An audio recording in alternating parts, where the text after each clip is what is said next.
ভাবুন তো, আজ যদি আপনার জীবনের শেষ রাত হয়, আপনি কি আল্লাহর সামনে দাঁড়ানোর জন্য প্রস্তুত? যদি উত্তর না হয়, তাহলে এই ভিডিওটি শেষ পর্যন্ত দেখুন। হয়তো এটাই আপনার জীবন বদলে দিতে পারে, ইনশাআল্লাহ। মূল আলোচনা। পৃথিবীর জীবন খুবই অল্প সময়ের। মৃত্যু হঠাৎ আসে, কাউকে সময় দিয়ে আসে না।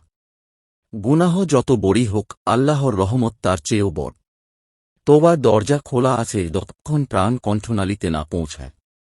5 ওয়াক্ত সালাত জীবন পরিবর্তনের প্রথম ধাপ। কুরআনের সঙ্গে সম্পর্ক গড়ে তুলুন। ভালো বন্ধু বেছে নিন, খারাপ সঙ্গ ত্যাগ করুন। প্রতিদিন অন্তত একটি ভালো কাজ করার নিয়ত করুন। কুরআনের আয়াত। হে আমার বান্দারা, যারা নিজেদের ওপর জুলুম করেছ, তোমরা আল্লাহর রহমত থেকে নিরাশ হজো না। নিশ্চয়ই আল্লাহ সব গুনাহ ক্ষমা করেন। সূরা আজুমার 39:53 হাদিস। রাসূল বলেছেন, সব আদম সন্তানই ভুলকারী, আর ভুলকারীদের মধ্যে সর্বোত্তম তারা, যারা তোবা করে। জামি আত-তিরমিযী, হাদিস 2499। হাসান। আবেগপূর্ণ সমাপ্তি। হয়তো এই ভিডিওটি আপনার কাছে আল্লাহর পক্ষ থেকে একটি স্মরণ করিয়ে দেওয়া।